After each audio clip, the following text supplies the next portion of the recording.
Hey, I'm Sarah with Brass Bunny Vintage. I'm a vintage reseller here in Michigan, and today I thought I would jump on and do a quick video of 6 things that I always pick up because they always sell consistently in my Etsy shop. Okay, so one of the first things that I pick up when I am at the thrift store, and I will either find 4 of these in a week or not see one for 6 months, but usually they're pretty picked over and they're at the top or bottom of a shelf being ignored. Any kind of wood cabinet or spice rack. So here's one that I picked up recently.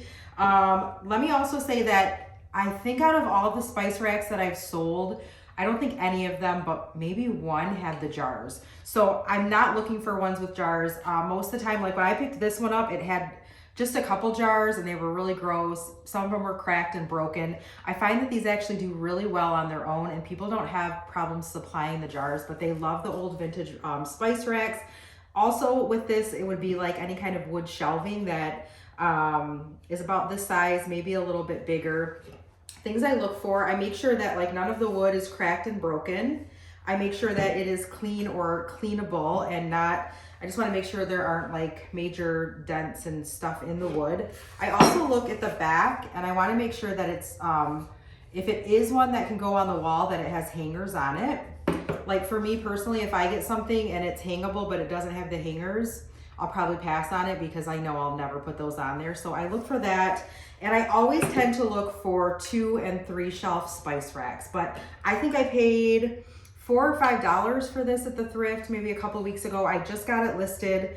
And I'm sure it'll be a great seller. Now, as we head into garage sale season, which is just a little over 30 days away here in Michigan, I cannot wait. I see these all the time and I constantly pick them up. I will even pay a little bit more than I would pay normally, even at the thrift, because they do sell for a good amount of money depending on the size and quality that you get. But spice racks, I never pass them up. And remember, you do not need the bottles. In fact, if you can find one with all the bottles and they're in great condition, that's great. But remember, if you do that, you have to remember in your shipping that you're gonna have to do excessive packaging. So again, I just look for the wood cabinet.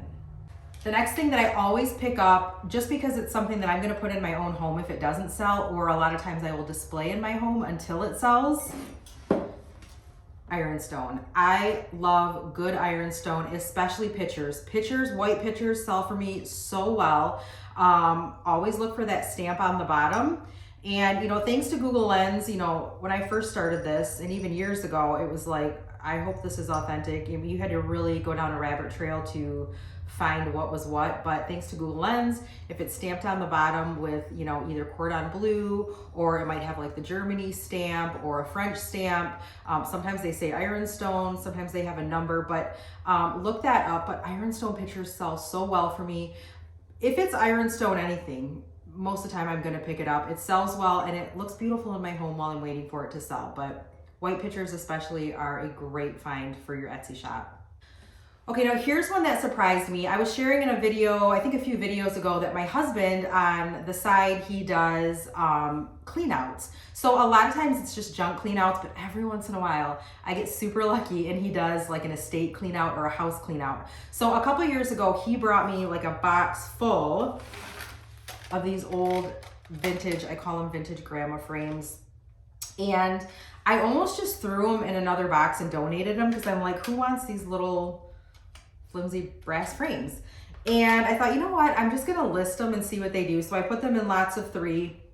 I had many of them and I listed them and they all sold within days. So now every time I see these, and I always see these at the thrift for $1, $2, $3, I will get them. And when I get 2 or 3 of them, I will list them in a lot. So I was putting them on eBay and they were selling pretty quickly. And then I discovered putting them on Etsy, I get a little bit more. And I don't like, on eBay, I was lotting them like 6 and 8, which is extremely heavy to ship and a pain. So on Etsy, I only lot them 1, 2, and 3. But I get a great amount for them. And like these 3 I'm getting ready to list. And I think these are all 5x7s, but brass frames. Brass of any kind, honestly, is always gonna be great. Photograph it great. Make sure you're using brass in your tags, but these grandma brass frames sell so well for me. And I'm just glad that I didn't donate those and I actually listed them. The only thing you gotta remember with these is depending on the size and what you have, make sure that you are adding the correct shipping. My first set that I set out a few years ago was like a set of 6 8x10s, and I got a good amount for them considering I didn't pay anything for them, but boy did I mess up in my shipping. These add up the scale quickly, so just keep that in mind when you're adding any kind of frames. The next thing that I always pick up, again, this is something that I love to display in my own home, at my barn markets, all of that, but they also sell good on Etsy, and that is any kind of a crock. So I have this little one that I just added into my Etsy shop. I actually have used this in my home for the last few years, and then I've been kind of replacing them, and I had some extras. So this just went on my Etsy, and it's just I think it's like a Robinson or Roseville crock, but just make sure that they're nice and clean. They're not cracked anywhere. Like this one just has like a really great pottery look, but these are so great. They always sell really well, not only in my antique booths, but online on Etsy. And again, if they don't sell, I'm just gonna put it back in my house because there's always a place for these. Okay, my fifth thing that sell really well for me on Etsy are teapots. Whether it's an ironstone teapot or just a ceramic teapot, silver teapots, like the silver pitchers, they sell really well. I just added this one and I'm so tempted to keep it because I've never seen a teapot like this. I absolutely love it. Let me just show you the design. It actually has like a cool design on it, and it's all colored, and it's just basically like a little, like, it's almost like a living room with the rug and the little knitting machine, and it's just so cute. It does have a good authentic stamp on the bottom. It has the ribbed base. So things I look for when I pick up a teapot, I make sure, first of all, that it has the lid. Sometimes you can get away with a teapot that maybe doesn't if you're gonna use it for something else, like as a vase, but in this case, definitely need to have the lid. I make sure that the spout, a lot of times you'll see cracking and chipping there, or it's broken. I make sure that is intact. Also the handle. I make sure there's no damage and that the inside of the lid is very clean. While I think that most people buy these to just display them, I do think there's people who buy them and actually use them as teapots. So I want it to be clean and able to actually be used in their kitchen. But any kind of teapot does really well, and I just love collecting them. And the only thing with this, again, just make sure you are heavy on your bubble wrap and your packaging. And on Etsy, another side note is anything that's breakable, I always add the extra insurance. It's usually 50 cents to $1. So for me, that's worth it to add on every item because you just never know.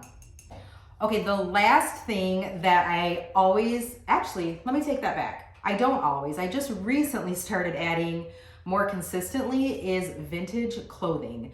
And it seems to be going as soon as I add it. Like within 30 days, almost everything I've listed has been just steadily selling. So I don't look for vintage clothing as in like clothing from the 20s, the 30s, the 40s, the 50s. Like that's not what I mean. Although if I found the right pieces, I would add them. When I say vintage, I mean like 20 years or older. I sell a lot of J. Crew. I sell a lot of Ralph Lauren. I sell a lot of like faux like stoles and faux furs during the winter time.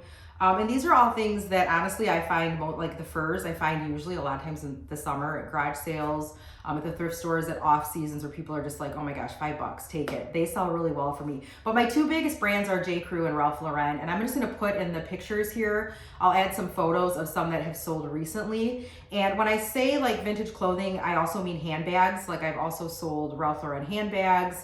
Coach, vintage Coach sells really well for me if you can get some vintage Coach purses.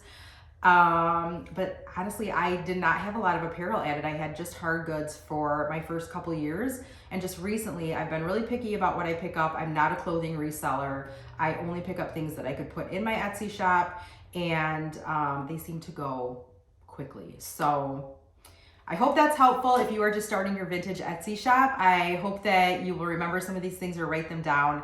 Again, these are things that have always been great sellers for me, and I will continue to pick up. Thanks for watching, and subscribe for more content like this.